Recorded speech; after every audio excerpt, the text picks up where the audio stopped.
Yo, what is up, everybody? It's your boy Soda here with Windbags. Back with another one. Yes, we completely suck. Wow. That was bad. It's like you can't even really be that mad, honestly. Like, did this really, like, surprise any of us? I don't think it really did. Raiders fall to the LA Rams. I don't think we can call it our home away from home anymore because we've won like one game in 5 years there. But Raiders lose to the Rams 20-15 in a total sissy slap fest. It was a porous offensive output by both teams. How bad? How bad? Yeah, Jeremiah, it's just me. If you don't like it, you can just leave. That'd be great. Yeah. So, a couple things from this game. I think a lot of you guys will be appreciative of this. I am no longer trying to be an optimist anymore. I tried to be an optimist and I said, you know what?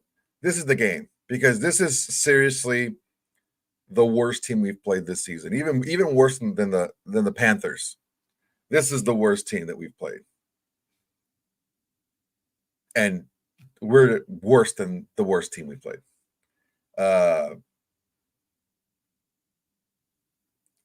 Just rough, man. It's just super rough. Now, to begin the season, I think we were borderline playoff team with everybody healthy and without like a historic turnover problem.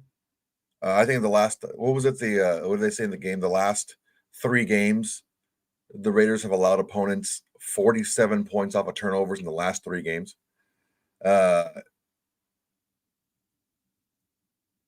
It's rough, man. It's rough. The this team is unfortunately very top heavy, and the injuries that we have sustained have been to some of our more quality players, and we also traded away Davante Adams, and that really showed today. I mean, Brock Bowers is a stud, and I think we all knew he was a stud. I think everyone who knew who Brock Bowers was when he was drafted knew he was going to be a stud in the NFL. But I mean, that's all he has. That's all we have on offense, really. We have 2 backups at running back. We have a bunch of also rans at receiver. Jacoby Myers is probably the closest thing we have to a number 1 receiver, and even he's a borderline 1 receiver. He's more of like a 1B instead of a 1A, and it's no excuse. It's no excuse because I mean the Rams were missing their top 3 receiving weapons. Their tight end was been hurt since last season, and their top 2 receivers, which really makes their offense run. And we were able to find a way to give the game away again. It's pretty rough out here in Raiderville. Gardner Minshew with 4 turnovers today, which is a new high for him. So that's positive. He has a new record for one single game. The issue that we're running into is we just don't have talent on the team, and we don't have talent in a lot of areas. Don't worry, I'll get to the game. I'm just want to. I'll look at a holistic approach here, and then we'll get to the game specifically. I mean, we have 2 bad quarterbacks. Okay, we have 2 backup running backs. We don't have a number 1 receiver. The number 1 receiver we do have is injured. We have an excellent tight end who's something we can build around, but we don't really, even though he got 10 receptions today on 14 targets, that we don't really do things to highlight him. Our head coach is inexperienced and doesn't seem to be learning very quickly. The defense is missing a lot of starters and a lot of critical positions. Our defensive line, I said it from the very beginning of the year, the defensive line was going to be the engine to run this defense. And 2 out of the 4 starters are going to be gone for the rest of the season, more than likely. And our offensive coordinator is dreadful. He's not an offensive coordinator. He's a play caller. He's a guy that just calls plays with no rhyme or reason. I tried to give Luke Getsy the benefit of the doubt because a lot of the plays that he was calling just weren't being executed. You can see that there was things open, but today, when you have the ball on the 4-yard line, 1st and goal, and you throw the ball 3 straight times against the league's worst run defense, I'm out. I'm out on Luke Getsy. They moved him up to the booth for this game. I think they need to move him out the door. He's just not. He's not set to be an offensive coordinator, a play caller. Can he be a quarterback coach? Sure. Can he be an offensive assistant? Sure. Can he be like a run game coordinator or a pass game coordinator where he can select a group of plays that would work against the historically what the opposing defenses run? Yeah, definitely. He can be that. Can he be the one calling plays? No, he just isn't it. Can he construct the defense and help, a coordinator, construct plays and stuff like that? Yeah, he can be that guy, but he can't be the main guy calling your plays because his plays just don't make sense. It doesn't make any sense. Let's see here. Mary Reyna, thank you for the super chat. Much appreciated. Soto, are there any any practice squad players you want to see? Not really. Not especially. Because I mean, the group of players that we have. Thank you, Mary. Thank you. Appreciate the super chat. There's not much there. We have a bunch of practice squad players playing right now. Bachman is out there. We got a bunch of guys, some guys on defense that we called up. There's just not much. There's not much there. There's not much pop. And honestly, I don't know if we brought them up that they would really shine, because there's a big disconnect between who we have and what we're trying to do as a team. It's just way too many turnovers, and I'm not going to absolve Gardner Minshew at all. Gardner Minshew is playing his worst football of his career. You have to ask yourself, if this is such a stark departure from what he's been in his career, what is different? He didn't win a ton of games before last season with the Colts, but he wasn't playing this poorly. Why is he playing this poorly when he was named the starter in preseason, when he got the starting reps for the first month of the season? Why is he playing this poorly? It's not lack of reps, it's not lack of awareness, it's not a lack of knowledge of the system. He's just playing poorly. Are we offensively on our line? Are we that bad? Possibly. Colton Miller's probably having the worst season of his career. Jackson Powers Johnson didn't come on till late. He's playing better, but still, we're having issues there. Meredith played okay. Parham's gone. Mumford's not playing. We have another rookie there who was exposed by the Byron Young that we should have drafted instead of the Byron Young that we did draft. And it's just ultimately, we are not that good of a football team to overcome, 1, the injuries, 2, the penalties. We had a ton of penalties today. Let's see, it was like 10 penalties or something like that. 8. I'll get that number, but it was bad. Here we go. Team stats. We had hold please. 10 penalties today and 4 turnovers. And those turnovers led to, was it 17 points or something like that? Or no more, 20 points. Yeah, man, it's, they only got points off of our turnovers, which is, pretty standard. When you turn the ball over and you're not able to stop a team, and maybe just the momentum goes the other way because you're giving it away. It's tough, man. It's tough. This is going to be a rough season, the rest of the season for these guys. because they're not going to get much healthier. Jacoby Myers can come back next week, maybe, but still, who does he have throwing in the ball? Aidan O'Connell broke his thumb. I don't know if you guys heard that, but Aidan O'Connell's thumb is broken. The severity of it is just a hairline fracture. It's going to be a couple days. Can he, a couple weeks? Is it a full break? He was able to throw the ball after the injury, and he was able to throw it semi-accurately. He completed his last pass, but his hand hurt. So we'll see how long that's going to take to heal. And looks like it's going to be Minshew and Carter Bradley going on for the rest of it. But yeah, man, it's just it was something tough to watch here. It was really, really tough to watch that the game plan was a little sketchy to begin with, and the only way the Rams were able to score points was when we gave them optimum and prime real estate. They scored once off of a touchdown because of the fumble recovery. We had a pick, and like 2 or 3 plays later, Williams scored, and then the second to last pick, they ended up scoring a touchdown after that as well. So it's rough, man. It's rough. It's something where there's not much to say anymore as far as this team goes, because it's bad. Tanking, I don't know. It's rough. I don't think they're tanking. I don't think we're tanking. I just think we're genuinely this bad.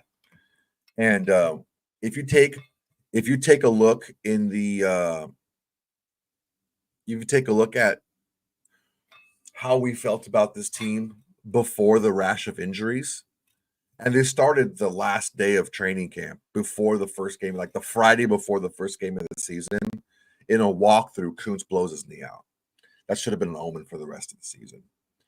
That doesn't excuse a lot of the turnovers and a lot of the poor play by the quarterback before or since then, but goddamn, we didn't do much on the ground. We had 4 yards of carry on the ground. Madison had a decent day, 23 carries for 92 yards, but we only ran the ball 30 times. We threw it 44 times. It wasn't like we were getting blown out. We were still within a score at the end of the game.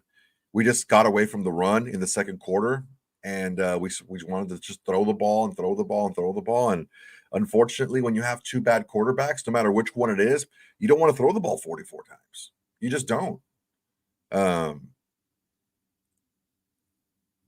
It's going to be rough going. Defense definitely was not the problem today. They were put in really bad positions. The Rams were getting the ball deep in our territory. Yeah, man, it was tough. Fred Flintstoner. Oh, dude, you got a cat. That's pretty dope. I can make this post-game show simple. We suck, period. Yeah, that's what I said. It's the first freaking thing I said. I don't know if you were here from the very beginning, but yeah, that's what I said. We suck. And I actually like ran down the ways that we suck. We had bad quarterback play. We have backup running backs who are doing their best, but they're backup running backs. We don't have a number 1 receiver. Our best receiver is hurt. Our offensive line is underproducing and hurt. Our defensive is shallow. We're not very deep. We're top heavy, but we're also injured, which makes the backups have to play more, and that's not optimal. Our head coach is inexperienced and doesn't seem to be getting better. Our offensive coordinator is god awful. That's what it is. I thought I had another super chat in here. Mary Reyna, my goodness. You must have found a 20 on the ground or something. Thank you very much. Wow, thanks, Soto. You do care for us fans. I do, man. I'm here, and I don't want to be. I would rather have my feet up, maybe eating a little ice cream, crying into a bowl of ice cream or something. But I'm here, man. Jorge C., we do need better coaching. Yeah, man. Look, there's a couple of things that really, really just kind of stood out to me. I don't know that we ever isolated Brock Bowers one time in the game. We never gave him easy throws. It's very simple. This is a copycat league, and we can copy a lot of things. One of the things, and I don't know if you guys remember this, but a few years ago against the Chiefs, what they were doing is they were using the tight end that will remain nameless. They were using him exclusively as the chipper on Maxx Crosby. After that, he would leak out late and he would be pretty open, because if you don't want to put a guy when a play is developing that looks like he's going to stay in the block. He's going to, the linebacker or the safety is going to kind of like spread out a little bit and cover some more ground, but you're getting your playmaker the ball by doing that. I don't know that we did that for Brock Bowers. Now, I'm not going to, his usage, 14 targets, that's plenty. But how on earth can you, as a coach, justify using, tight end or not, using your best offensive player, who was Brock Bowers, as a lead blocker up the middle? I would not put him anywhere near that role ever again. That is not the guy you want doing that. If he blocks on the outside or for a running play because he's a tight end, great. That's fine. Everyone has to block. I get it. But how are you putting him as a fullback knowing he's your best offensive weapon? That just doesn't make any sense to me. It doesn't make any sense to me. That why would you do that? You're putting the future of your offense at risk for a 1-yard gain. That doesn't make any sense. On top of that, at the end of the game, you just let like 11 seconds run off the clock when you had a 2-minute warning coming up. That could have been 2 plays where you would have had almost maybe a whole 2 minutes and not have to, drop these weirdo plays at the end of the game. But unfortunately, even if we go 4 wide, sorry, buddy, I stepped on my cat.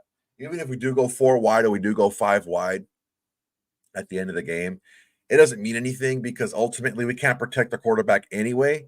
So we're not going to have enough time to be able to throw the ball deeper like we want to, or even get big chunk plays, which we didn't get any towards the end of the game.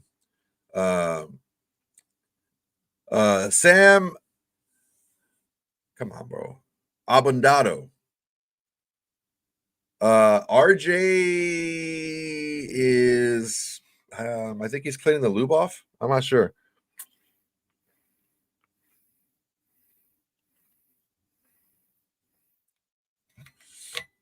I think he was having a Scooby-Doo birthday party for his daughter, but the guy was dyslexic who threw the party, so it was like a diddy-do party.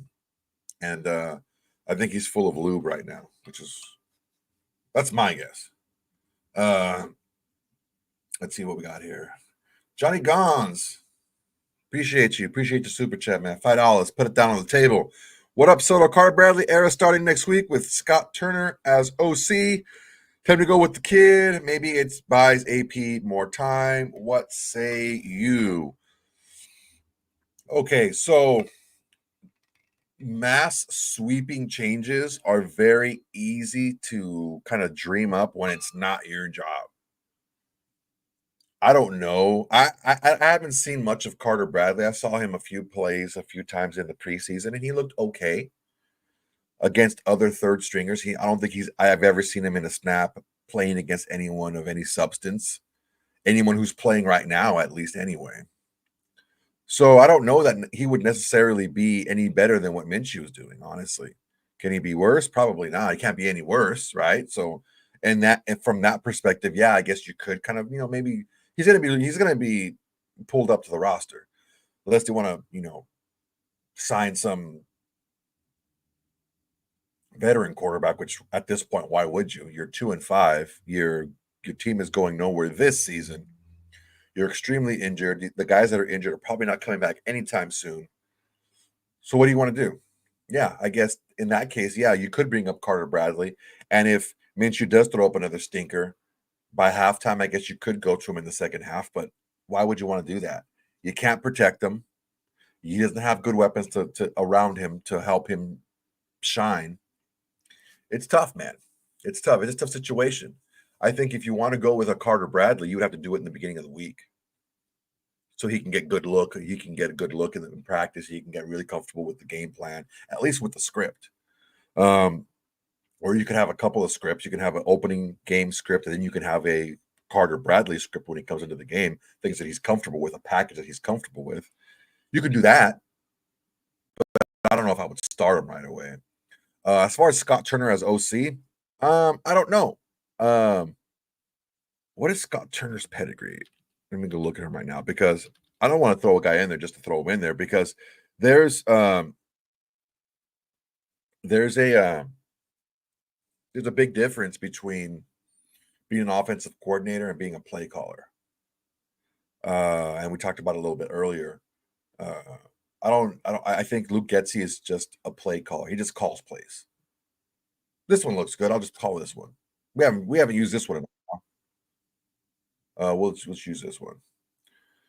But ultimately, I don't know that Luke Getsy is that good of an offensive coordinator who can call plays in a certain way to attack defenses and set defenses up. And that's the thing with a lot of these offensive coordinators out there, is they actually they call plays with an end game in mind. They don't just call a play for that specific play.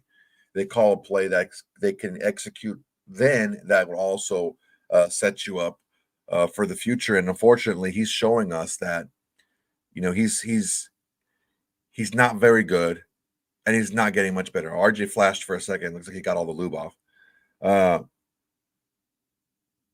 yeah, coaching career, Panthers. Let's see. Most recently, Commanders. He was offensive coordinator under Ron Rivera. Oof. Yeah, I don't know, man.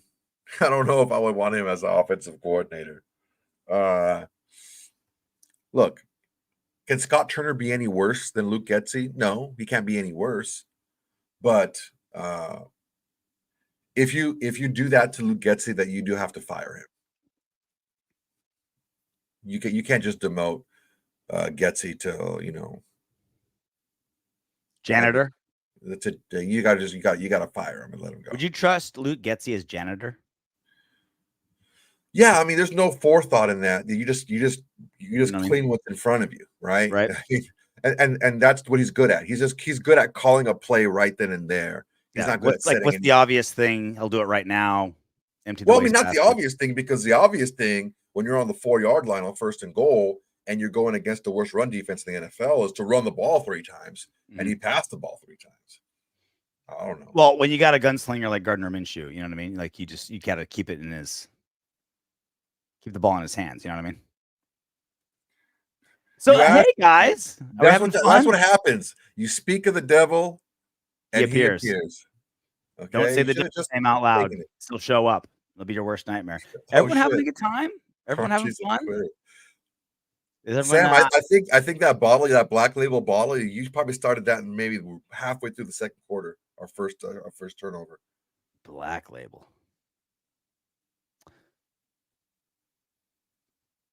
So what I miss? Did we have fun? Did we win? Yeah, man. It's been tough, man. It's been tough. I kind of broke it down. I broke it down to the sense of we're just bad. We're a bad team. We're not playing bad. We're a bad team. And I don't know that necessarily we were ever a good team to begin with. I think we were like an average team who needed some breaks. And the way injuries are going in the NFL, it's not like every single team has a ton of injuries. There's probably a good maybe 40% of the NFL that has a lot of injuries. The other teams are pretty, they're pretty healthy. If we were one of those teams taking advantage of a lot of these injured teams, I think we could be pretty good right now. But unfortunately, we're one of those borderline teams anyway. But then, you lose the engine that runs your defense. Half of your starting defensive line is gone. You lose a bunch of people on offense, and the people that are there aren't performing very well. We were hoping that we would be more than the sum of our parts this season, right? That was like the optimistic Raider podcast. Let's hope that we're more than the sum of our parts, because if you add up the sum of our parts, rookie head coach, Gardner Minshew quarterback. We just lost Josh Jacobs. Below average personnel-wise offensive line. A defense that was trending in the right direction, but very young in most places. Like, you look at all the sum of our parts, it's not a good team. But we're like, hey, this defense played so great last season. Gardner Minshew's never been able to be the guy before. Antonio Pierce, like, he's able to motivate this team like did the second half of last season. Maybe that could help. It's like we were looking optimistically at all the different elements, right? Can they come together better? But we are the sum of our parts. Like, people are going to say, "Oh, the Raiders are tanking." Like, no, this is the team we are. This is this team, right? Look, guys, let's be honest, okay? Let's be honest. I knew we've been bad for like a month, but I didn't want to like cut the cord on the season so freaking early. I think RJ and I have known that we've been this bad. It's like it'll be a terrible show if that's what we harp on the entire season. But at this point, we're starting to lose credibility if we don't just come out and say what the actual truth is. Well, I think there was reasons for optimism. I thought, like, look, if certain things, if balls bounce the right way, right, there's like things to look forward to. Look at this. But you got, Davante Adams trying to bounce. You got some great defensive players out for the season. You got some offensive players out for the season. No depth.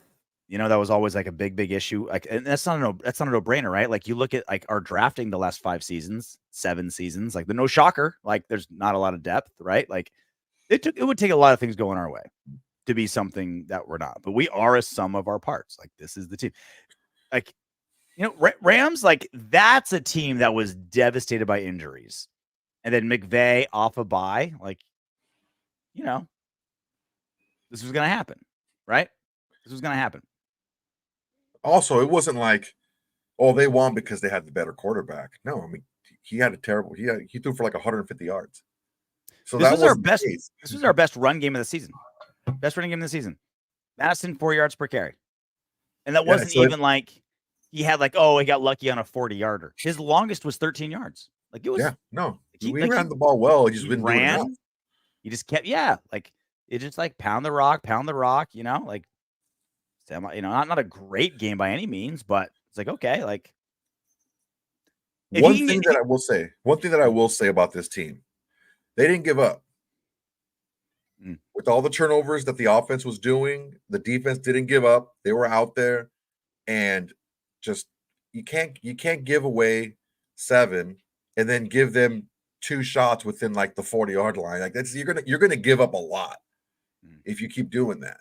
And that's what we've been doing. That's our backup quarterback went in there. Our backup. Yeah, you turned the ball over 4 times.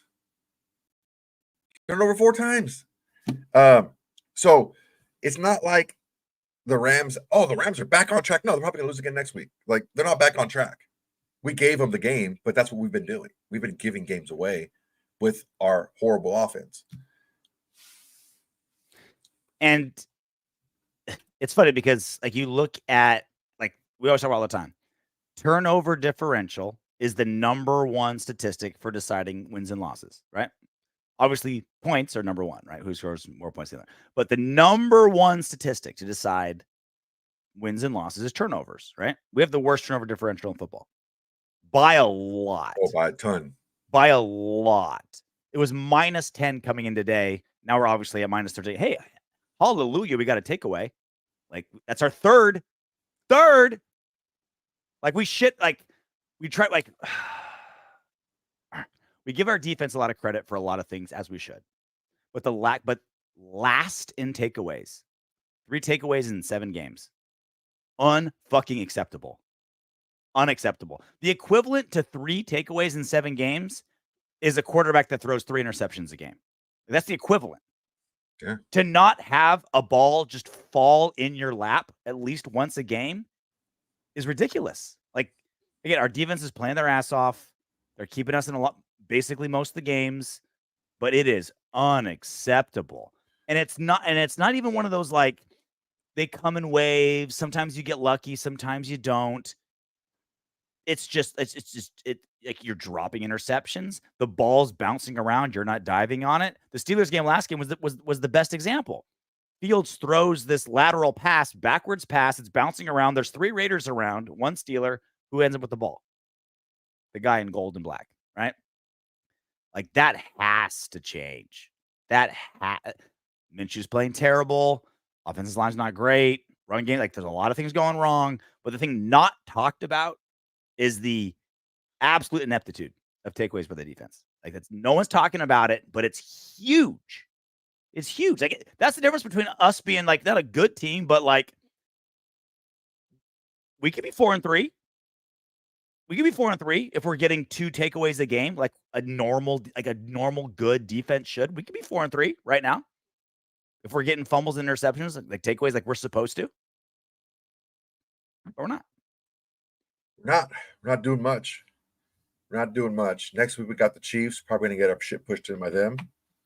They're in defeat. Just beat the Niners. Yeah. How do they keep winning, man? Offenses ain't doing shit. It's their defense. It's not their offense. Their offense is opportunistic and they don't make heartbreaking mistakes. But their defense is next level, dude.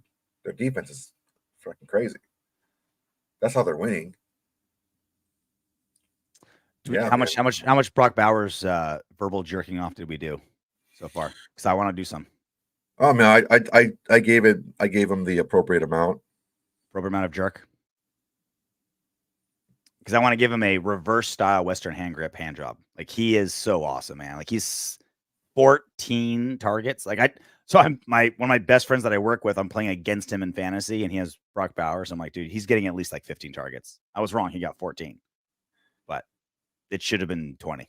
Like he's just cyanide soda. Let's see. Minshew picks his nose less than the picks he throws in the game. I don't know about that.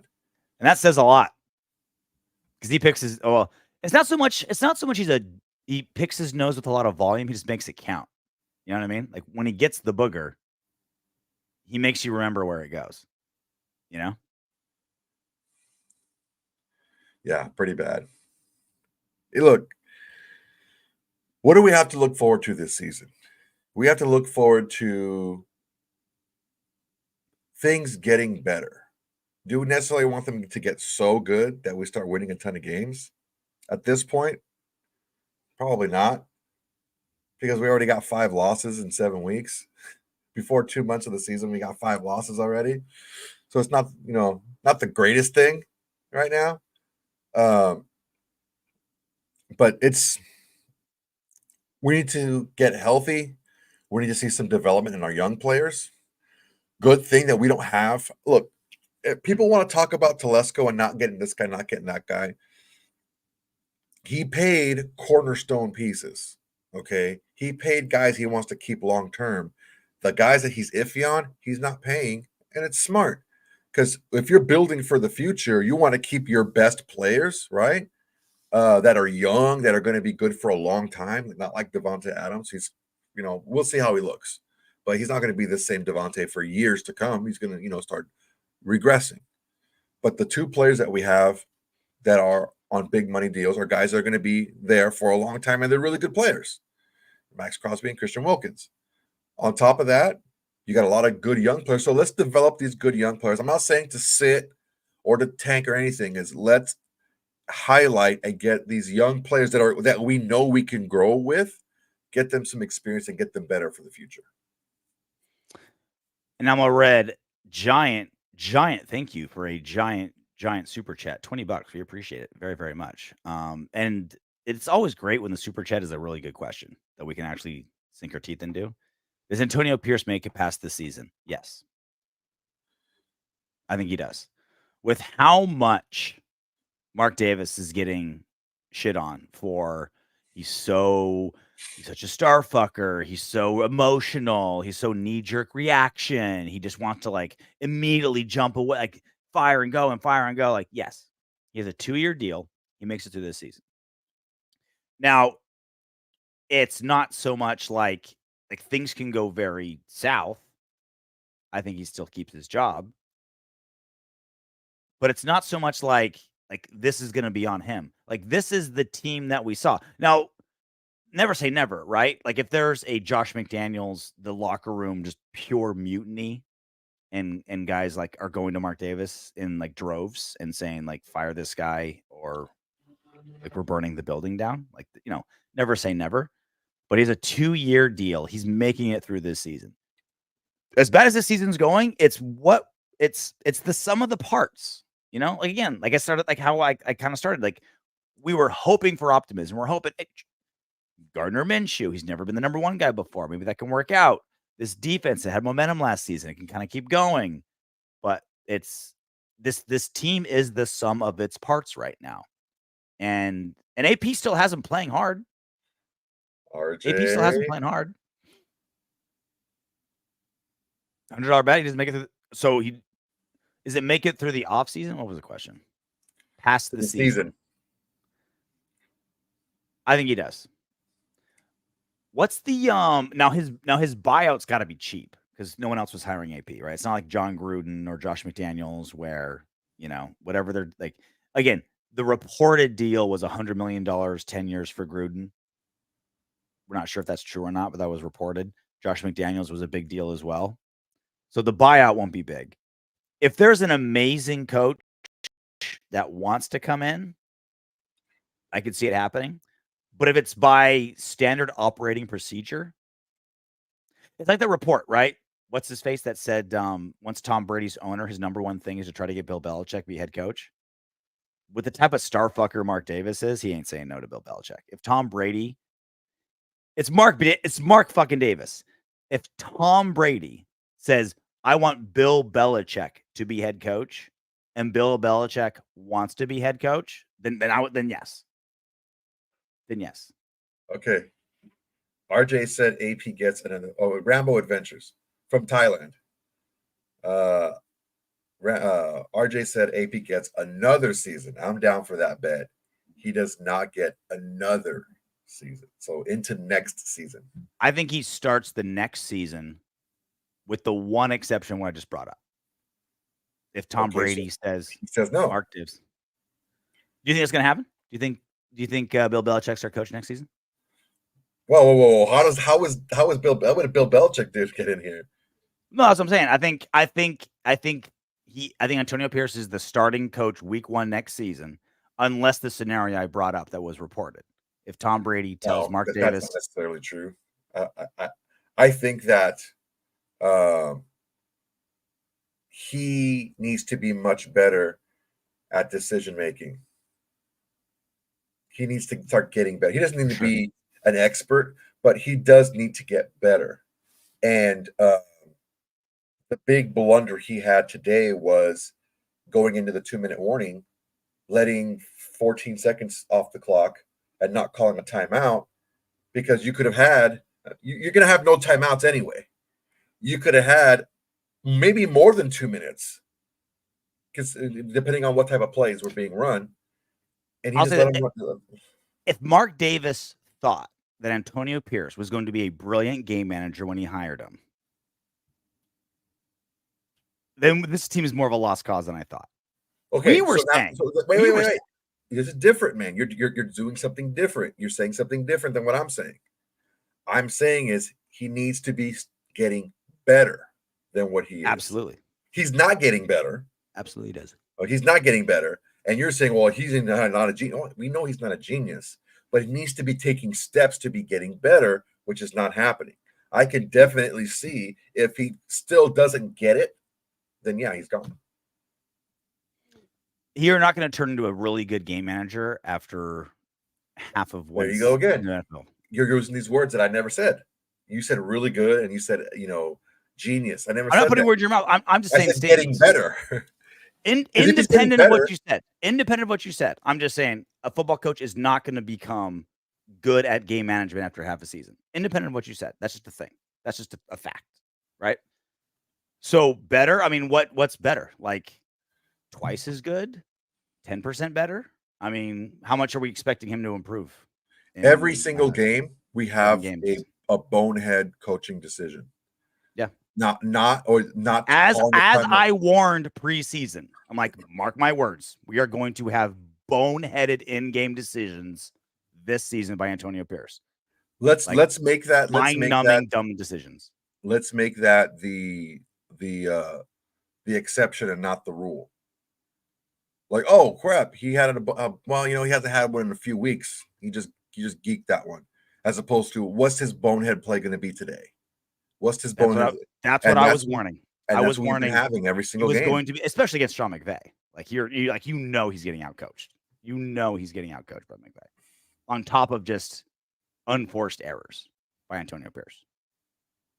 Was anyone louder about this than me this preseason? Had anyone said more times, put on your buckles, put on your safety belt, AP is going to fuck up in-game decisions? It's a no-brainer. He's never been a head coach in any level. He was a high school head coach. Of course he's going to have bonehead decisions. Absolutely he's going to. He doesn't have the experience to be in that position. The idea was, the hope was, the optimism was that because he was such a good motivator, you could overcome those bonehead in-game strategic errors he was unquestionably going to make. And this team isn't capable of overcoming that. Not many teams are able to overcome everything that's happening. Minus 13 turnover differential. There's that. There's not the one injuries. Team that can overcome. There's 10 penalties today. It's a lot. It's a lot. And look, I said it before the season started, and I chronicled everything that was. This is why our run last season was extremely improbable. The offense and how it ran. It's not much better this season. The defense and going against primarily, I think we went against 2 starting quarterbacks in AP's run. We went against Patrick Mahomes and Tua. Those are the only starting quarterbacks we played against the entire time. Like historic situational defense. Like historically good in turnover ratio. Historically good in turnover ratio for sure. Yeah. Not that historic. Like quarterbacks get hurt all the time. Like no, everything you're saying is true, right? Like we got the right ones, but what was it 2/3 of NFL quarterbacks don't play 17 games or something like that? Like I forgot the exact stat, but it's like you are more likely than not in the second half of a season to play a backup quarterback than a starter, right? Now we got a bunch, you know what I mean? Like it went even more our way, but it was a long season, man. The NFL grinds these guys. They're not allowed to practice, so they're not in shape. They're not well situated. Offensive line doesn't know what they're doing. Like they can't practice, and you have to play 17 games. Like you're gonna get some injured quarterbacks. Yeah, I think Jack where are you on AP? You ready where am I on AP? Yeah, I don't think I'm where I am after the Minnesota game.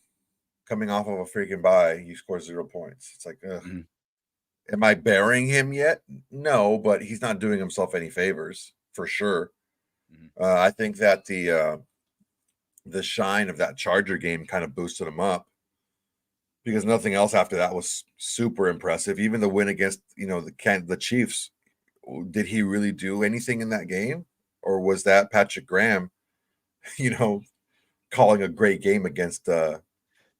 That's not a rhetorical question. That's a genuine question. Well, what did AP do in that game? I genuinely want to know the answer to that question, because, I mean, there was the same defensive coordinator when they played the Chiefs the first time. Was that did Patrick Graham drastically alter that defense, or did AP let him loose? I think Mother Nature helped out a little bit. Mother Nature helped us out a little bit. It was like freaking negative 60 degrees. Because you're asking like it's a rhetorical question. Like I genuinely want to know. I genuinely want to know, like, what percentage of that win was AP versus PG and how the defense played. And the thing that's bugging me right now is, if our identity is to be that tough, physical, ill intent football team, this is the type of team going up against that you should see that. And you run the ball 29 times. And one of those was a scramble for 2 yards by Minshew. It doesn't make any sense. It doesn't make any sense to me that you would have, 50% more passes than runs when you're going against the worst running defensive team in the league statistically.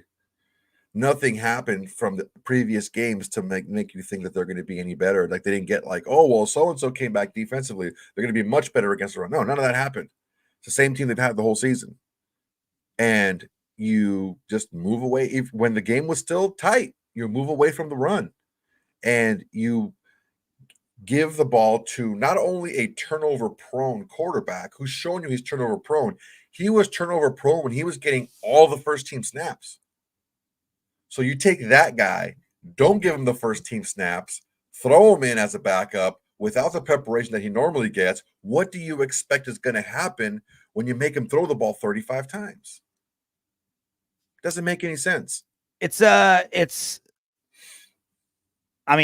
But the run game's also worse in the NFL too. You know what I mean? Like, I'm not saying you're wrong. But it's not like we have a ace in the hole where it's like, oh, well, we do this thing really good, so let's just keep doing that really good. It's like we don't do anything good. Like our quarterback, turnover prone, not great. Run game, worst in the NFL. Not hyperbole. Worst in the NFL.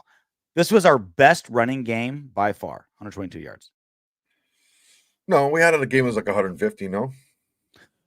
Well, yards per average, like yards per carry. So 4.2. Yeah, the carries were it was more efficient than the other game. So I get it, right? Like, okay, we have our starting backup quarterback, Gardner Minshew in, and he's Mr. Turn the ball over, but it's like, oh, do we trust our run game to just like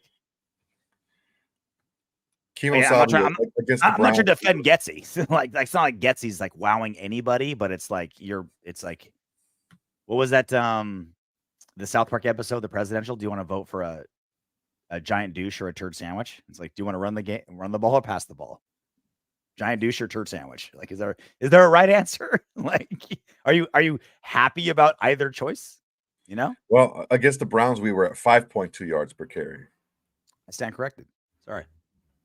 I knew there was a game that we were pretty good, but I mean, again, it's weird how that game didn't feel that good. I'm okay with the result as long as what you're doing makes sense. If it doesn't make sense to me, that's when I start like, okay, what's the problem here? What's the issue? We're going against the league's worst defensive running team, and even then, we didn't do great against them. 4.2 yards a carry is about average. It's pedestrian, and it's about 4 yards a carry on the NFL. So. But still, it's better than we've been doing. And what is the alternative? The alternative is to put the ball in the hands of your turnover-prone quarterback who didn't get any work this week. So I don't know, man. It just doesn't make sense to me. We ran 2 reverses? Like a lot of misdirection stuff. Everything again was between the tackles up the middle. We're not really doing a lot creativity-wise in our run game. It's just a lot of inside the tackles, inside the guard running. And it worked this game because the Rams are that bad, but we're that bad too. And when you have 2 really bad things come together, you get average. And that's what it was. It was an average running game for this team. So we're getting paid in Thailand money. We're getting super chats in 100 baht. Thai baht. That's like $6, I think. That's like $3. Is it? I'm going to Thailand next month. So I would never ever have known this. But is it like $3? Okay. 30, yeah, it's like. But you know what? It looks cool because it's 100. Yeah. It's like when you go to it's like when you play poker and you're at like $100 table. You're like, can you give it to me in ones? So it looks really big, like kind of a fat stack. Rambo Adventures. Best news was TB12. Time to start putting new parts on Frankenstein, expecting smarter, stronger, faster. Time to build a new monster. Tear it down. Well, what do you want to tear down? Mark Davis? That's the problem, right? That's not going anywhere. Do you want to tear down expensive contracts? Because the only expensive contracts are Maxx, Colton. Colton, I wouldn't mind getting rid of. We can get something good for him. I don't care if we get a ham sandwich for him. You'll take what? Like a sixth? Sure. To get Like rid a of that sixth? contract? Yeah. Take a sixth? Oh yeah, to get rid of the contract for sure. It's not like we're short on cap space. I think we could spend it a whole lot more and get a whole lot better than what we have right now with him.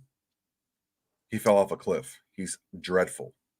He had another penalty. I would love to know if he's like still injured or if he's just like, because he like, do you think he just went shitty? Like he went from an above average good left tackle to shit. Do you think he's just shit now and there's no coming back? I don't know about there no coming back. He's definitely shit now. That's a weird one, right? Like he was good. Dude, he wasn't like ever elite where you're like, you know what, we just got to stick with him. We got to stick with him. Like, no, dude, you're shitty. And if you go be who you were before with somebody else, I'm not going to fucking cry. We can replace Colton Miller. He's not like irreplaceable. We need to replace Andre James because he can't stop a fucking nosebleed. Well, that's my point. Is like he's still our best offensive lineman, like career wise. Like not this season, but spanning career, he's still the best. And so that's a weird one, right? I would love to know if it's just like a nagging injury that's keeping him shitty, or if he just somehow did a 180 and went from a really good, not great, but like a good left tackle to terrible. And if he's never coming back. That's weird. That's really weird to go from a good left tackle to trash if it's not injury induced. If he's just nursing that shoulder injury, then I don't think we should move on for pennies. We just stick with him and hopefully he comes back. But if he's, for whatever reason, like, I don't know, picked up a coke habit, he's got like 17 baby mamas in Vegas, like he's fucked up now. It's like, okay, like if it's a permanent situation, then he's bad and move on. But that would be like, there's got to be a really good reason for him to go to be a good, not a great, but a good left tackle to dog shit. Yeah, I don't have it. I don't have the answer to that. All we can look. I mean, ultimately, it doesn't really matter why we're here now, and well, the why will tell you the future, right? Like if he just like not necessarily. Well, if it's injury, like all right, he didn't like he came back too early from shoulder injury. That's a good why. It's like all right, over the next season he'll be better. If it's something else, it's permanent. That's a very big difference to me. I mean, do we bet on that? I don't know. I can't even pretend to know the answer. I have no clue. Zero idea. But who are like, because, okay, so he is one of the guys, like expensive, like let's say like the idea is, let's say for hypothetical, they're tanking, right? There's not a lot of contracts that are like tankable. There's a Colton's different way you can tank, though. I mean, there's things they can do right now to still make it look like they're trying, but still put players out there that aren't going to give you the best chance of success. Trading Colton for a sixth is not that. I mean, he's not playing good, so it's not like. I mean, and you said sixth. I didn't. I mean, I'm just going along with it to not be disagreeable, but. No, I mean, look, if we get a great offer for Colton, he's not untouchable. Okay, that's like you got to stop doing that, man. You're going the polar opposite now.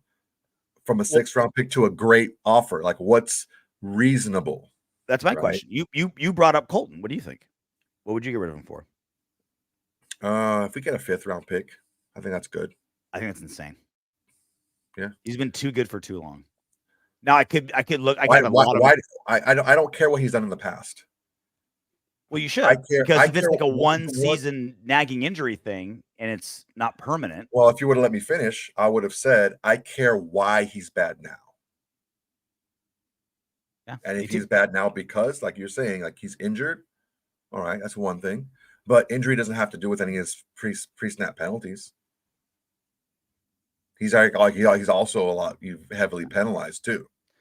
I mean, yeah, yes and no. Like when you know you're nagging something, you try to cut corners, and so like they can be related. I get what you're saying. Sure, I can kick a football from a half court and make it in the basket.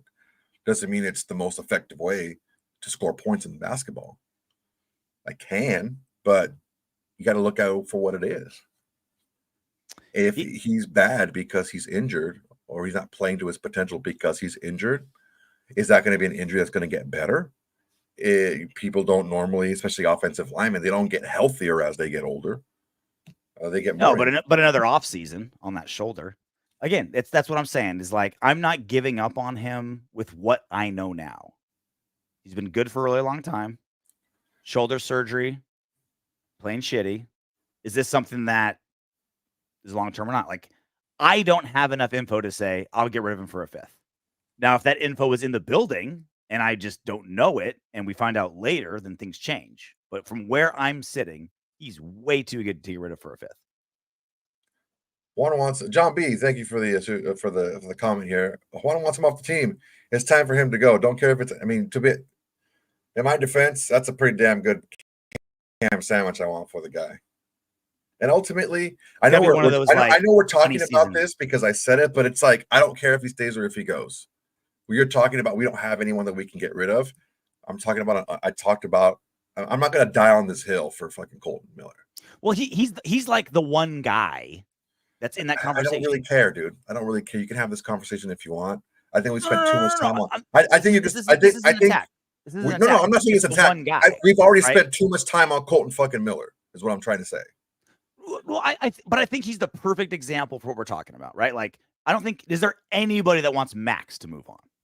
Is there anyone who's like, let's trade Maxx? Raise your hand if that's you, because I don't think there's any Raider.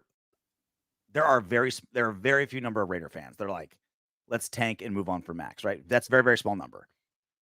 Because after Colton, Jacoby Myers is like a $9 million cap hit. Nothing. Gardner Minshew, 8. Like, whatever. Like, he's got his guaranteed money.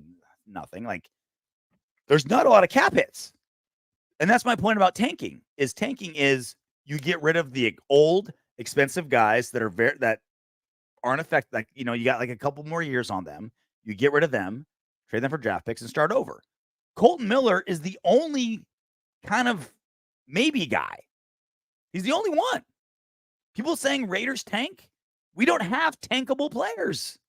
So let me ask you. Let me put this down here because I think that we've been missing this point here. You can tank when you're injured by not playing your best players as much because the guys that you're putting out there just aren't as good. You can highlight your best players in games. Like when Jacoby comes back, you can highlight your best guys and do the best things you can to win games. Or you can just go out there and just throw a bunch of also-rans out there and play them more than the guys who should be playing more. That's also a possible way to kind of sneaky tank when you're bad anyway, when you're injured anyway. Because ultimately, after the only 3 players that we can get rid of that are not on a – because you don't want to get rid of anyone on a rookie deal. Because – if they're any good that someone else wants them, you want to keep them, and they're not making any money anyway. So why would you get rid of them? It's Wilkins, Maxx, and Colton Miller. That's it. No one else. And Wilkins on a 4-year deal. You want to keep him?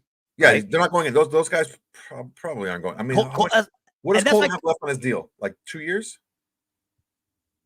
Let me see.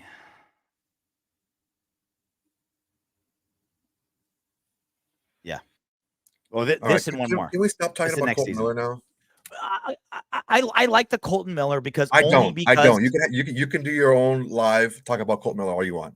Okay. I don't want to talk about Colton Miller. Only because he's representative of a bigger thing. It's not Colton the human. Talk about Colton Miller all you want. Okay. It's not because Colton is that important. He's representative of a bigger theory. Because if you move on from Colton, you're saying, okay, this is like a youngish guy who's had some good years. Let's move on from him. You keep him, it says the opposite because he's the only guy that fits the criteria of tanking. So he's very representative. He's one tackle, but he's very representative of something bigger. That's why he's important. That's why this conversation needs to happen, because he represents something much, much bigger than just him. John Cruikshank, thank you for the super chat. Has always lost reps to top pass rushers. Yep. Bosa threw him down like he's his bitch. Never been an all-pro or a Pro Bowl. Yeah, he's never been great. Never.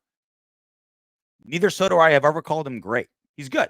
The really great pass rushers, the all-pros, always owned him. All the greats always owned him. Decent pass rushers, pretty good pass rushers, he usually held his own up until this season. Yeah. I think Colton Miller got a lot of extra love from Raider fans because he was our best O-lineman for good chunks of a couple of the last seasons. So we're like, oh, he's so underrated. He should be a Pro Bowler. It's like, no, he's above average. He's good. He's a good left tackle. But the greats beat him. And that's why he's good, not great.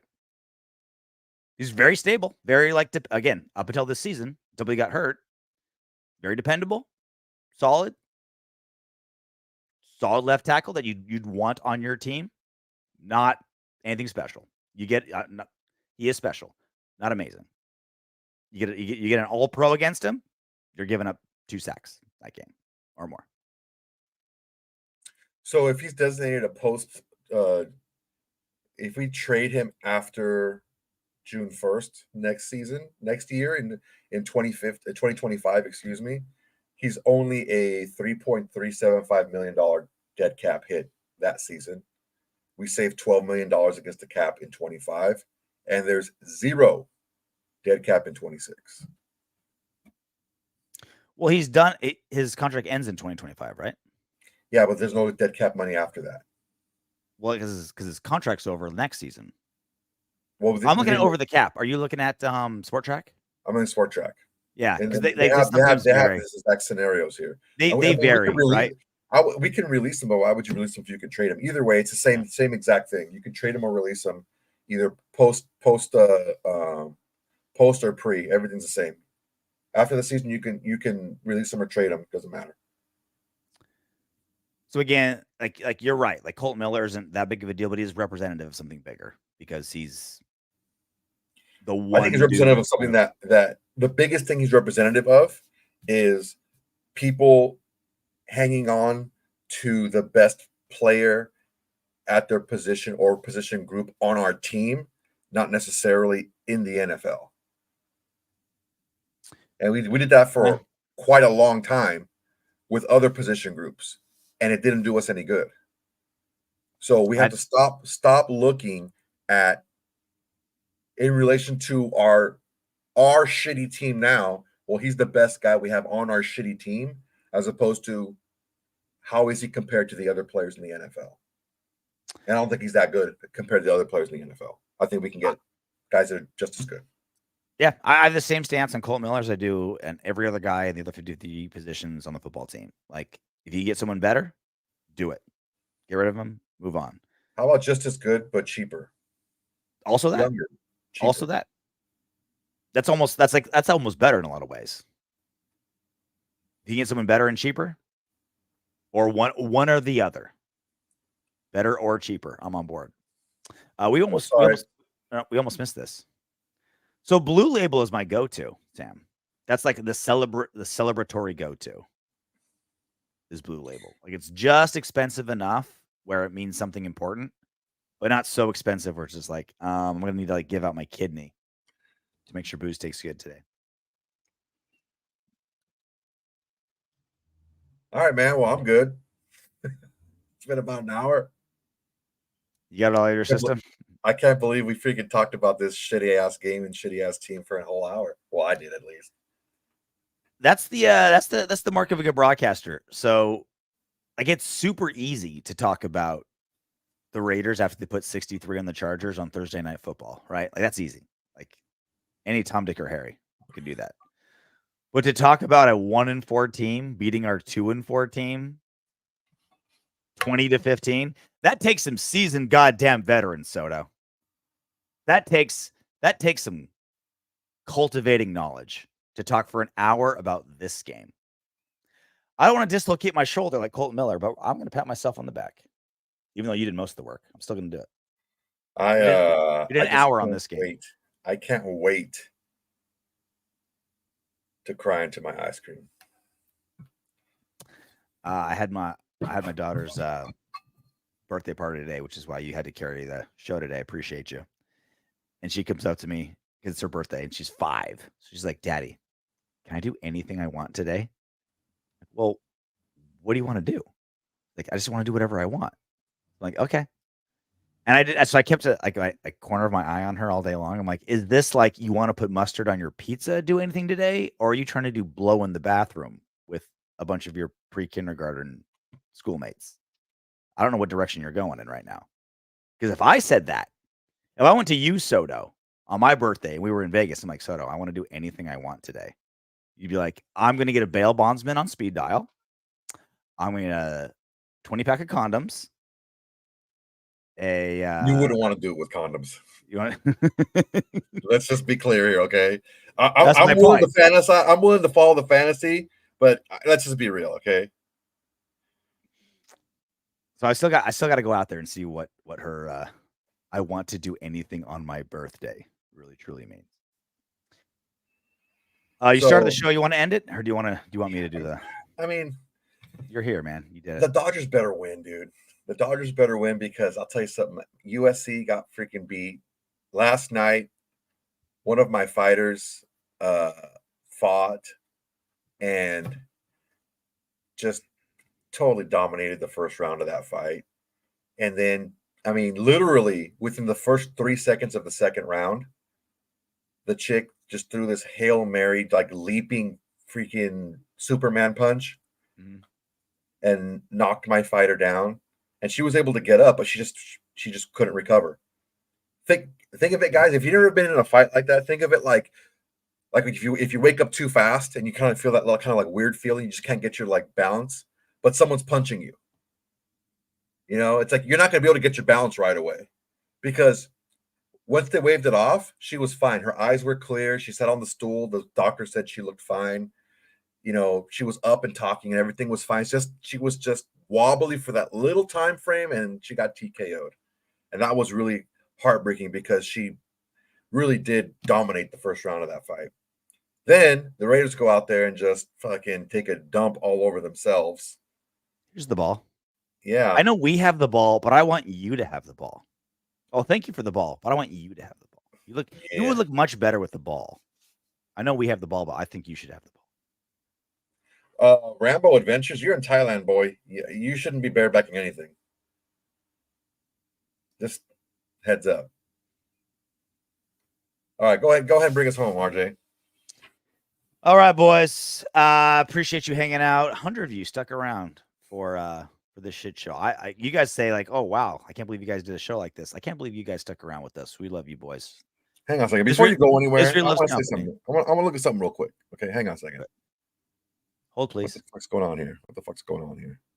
Because 100 people are in here and I got like fucking 20 likes. Come on, guys. Quit being like that. Like this shit. Like all right, that's what? it. That's my rant.